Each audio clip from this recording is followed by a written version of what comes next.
I don't think a single image would ever lose its power, because single images to me, but I'm very biased of course, but to me are so strong.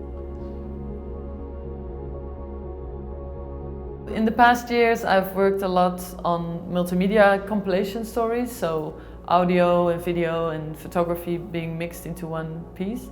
I worked on, I think the most well-known project that I did was Afrikaner Blood, which I worked on together with Alice van Gelder. And I think what makes it strong to combine these different elements is that they all make each other stronger. I think when you hear audio and at the same time look at pictures, somehow the picture gets better. It gets more in depth, you get more knowledge, you hear the person who you actually are seeing in the picture, you hear them talk. But in the same way, it's also different than video to me, because video, the image keeps moving, and still photography sometimes gives you the chance to really zoom in and look at certain aspects of a picture. But I also think it doesn't work for every story. I think some stories are just better in print, or some pictures are better in, or some stories are better in a scrolly telling kind of setting where you have an online interactive and scroll through it. So I think every narrative has its own way, or should have its own way of telling. In the past year I started working with virtual reality, and I thought when I first started, oh, this is so great, and it's like you're really there and you're looking through these glasses. But then I realized, oh well, this also doesn't work for every single story.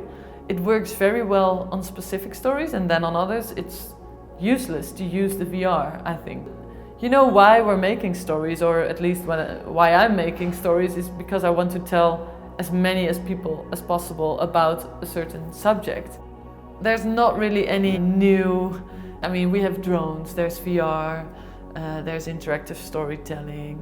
I don't know what else we could get in the near future that would make it a whole lot better.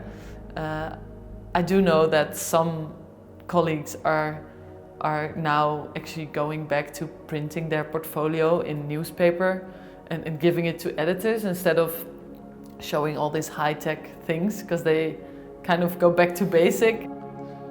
What I now do before I start a long-term project, or before I start working on an assignment, I always think, so what matches best with this story? Would it be good in VR? Would it be good to have audio? Why would I record video for this, and why not? And I think to actually think about what works best also helps to tell the story in the end.